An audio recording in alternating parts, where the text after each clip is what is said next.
Hi everyone, let's crack Bihar board exam with good marks with early destination हैं। D block के तत्व के परिभाषा और उसके विशेषता। देखिए, डी ब्लॉक के तत्व हम लोग किसे कहते हैं। देखिए, इसके परिभाषा जो है हम कह सकते हैं समूह 3 से लेकर समूह 12 तक के तत्व को डी ब्लॉक के तत्व कहा जाता है। मैं फिर से परिभाषा इसकी बताऊं, समूह 3 से लेकर समूह 12 तक के तत्व को डी ब्लॉक के तत्व कहा जाता है। या एक दूसरा परिभाषा हम आपको बता रहे हैं। देखिए, ये तत्व जिनके अंतिम इलेक्ट्रॉन डी ऑर्बिटल में प्रवेश करते हैं उन्हें डी ब्लॉक के तत्व कहते हैं। ठीक है, आइए डी ब्लॉक के तत्वों के हम लोग विशेषता जानेंगे। डी ब्लॉक के तत्व के विशेषता देखिएगा। पहला इसके विशेषता है कि इनके सामान्य इलेक्ट्रॉनिक विन्यास जो होते हैं बाबू n-1 d1 to 10 ns1 to 2 होता है। ये सभी भारी धातु होते हैं। इनका MP तथा VP उच्च होता है। ये ऊष्मा तथा विद्युत के सुचालक होते हैं। ये अणुचुंबकीय प्रकृति के होते हैं। ये रंगीन होते हैं तथा रंगीन यौगिक का निर्माण करते हैं। ठीक है ना। एक और विशेषता आपको क्या जानना है, देखिएगा। डी ब्लॉक के तत्व जो होते हैं प्रायः परिवर्तनशील ऑक्सीकरण अवस्था प्रदर्शित करते हैं। और इसमें आपको क्या जानना है, और देखिएगा एक नोट्स मेरा है, सबसे उच्च ऑक्सीकरण संख्या प्रदर्शित करने वाला तत्व जो होता है हमारा ऑस्मियम होता है। आप देख सकते हैं सबसे अधिक ऑक्सीडेशन नंबर शो करने वाला जो एलिमेंट्स है ऑस्मियम होता है OS76। ऑस्मियम की उच्चतम ऑक्सीडेशन नंबर जो होता है +8 होता है। ये आप याद रखिएगा। ठीक है ना। आप जैसे एक बार आप देख लीजिएगा, आप इसका स्क्रीनशॉट ले सकते हैं। एक बार जरूर इसे आप अपने कॉपी में नोट कर लीजिएगा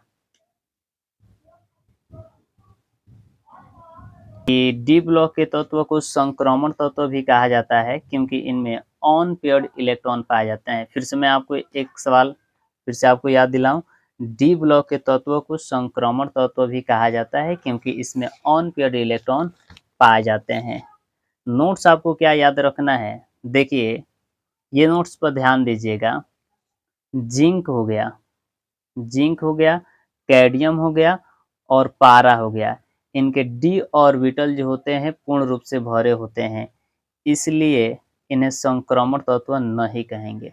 ठीक है, ये नोट्स आप याद रखिएगा। जिंक, कैडमियम और पारा ऐसे तत्व हैं जिनके डी ऑर्बिटल पूर्ण भरे होते हैं, इसलिए इन्हें ट्रांजिशन एलिमेंट्स नहीं कहते हैं, संक्रमण तत्व नहीं कहते हैं। देखिए ये नोट्स हम लास्ट में आपको समझाएंगे, बहुत बेहतरीन कॉन्सेप्ट आपको बताया जाएगा। फिलहाल अभी वहां तक पहुंचने से पहले एक दो कॉन्सेप्ट और हम लोग देख लेते हैं। देखिए, डी ब्लॉक से कोई भी सवाल पूछेगा उसका एक ही जवाब होगा। देखिए, डी ब्लॉक से आपसे प्रश्न पूछे कि डी ब्लॉक के तत्व जो होते हैं अणुचुंबकीय प्रकृति के होते हैं, पैरामैग्नेटिक नेचर के होते हैं, क्यों। या आपसे सवाल पूछे कि डी ब्लॉक के तत्व रंगीन होते हैं, क्यों। या आपसे सवाल पूछे कि डी ब्लॉक के तत्व रंगीन यौगिक का निर्माण करते हैं, क्यों। या आपसे सवाल पूछे कि डी ब्लॉक के तत्वों को संक्रमण तत्व क्यों कहते हैं। यह 4 नंबर प्रश्न आपसे पूछ सकता है, जिससे डी ब्लॉक के तत्व जो होते हैं चुंबकीय आघूर्ण उनका ज्ञात किया जाता है। या डी ब्लॉक के तत्व जटिल यौगिक का निर्माण करते हैं, क्यों। या आपसे सवाल कर सकता है कि डी ब्लॉक के तत्व परिवर्तनशील ऑक्सीकरण अवस्था दर्शाते हैं, क्यों। बाबू इतना सबका जवाब एक ही होगा। आप एक लाइन में उसका आंसर लिखिएगा, क्योंकि इनका जवाब क्या लिखिएगा, क्योंकि इनके पास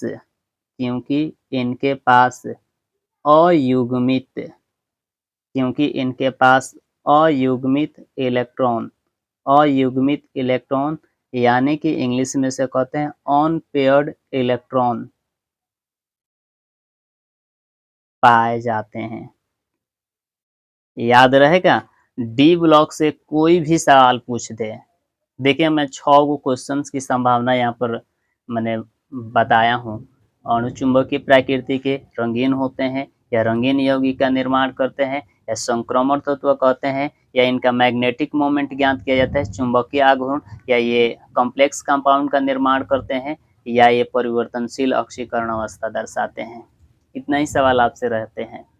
अब देखिएगा एक और बेहतरीन कॉन्सेप्ट हम आपको बताने जा रहे हैं, इस पर सोचने की ज़रूरत है और यहीं आपको सीखना भी होगा। बहुत कीमती बात आपको बताने जा रहा हूँ।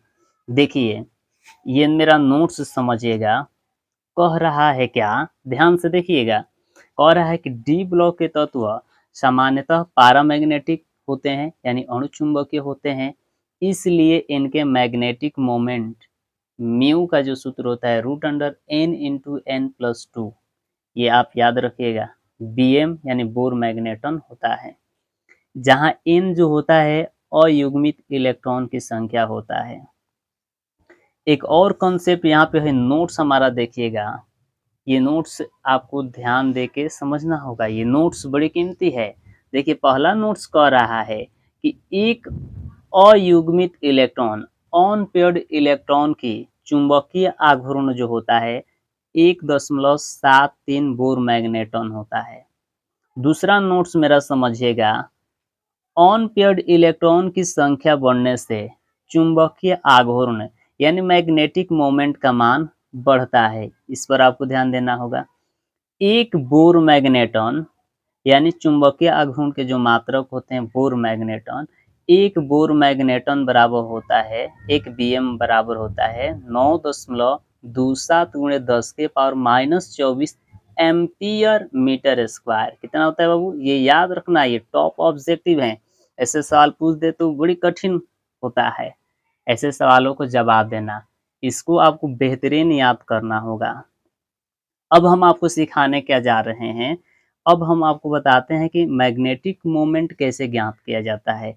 एक दो कॉन्सेप्ट हम आपको बताने की कोशिश कर रहे हैं। जैसे मेरे पास यहाँ पर सवाल है, आप देख सकते हैं। कह रहा है कि लोहे का चुंबकीय आघूर्ण ज्ञात करें। लोहे का मैग्नेटिक मोमेंट आपको ज्ञात करना है।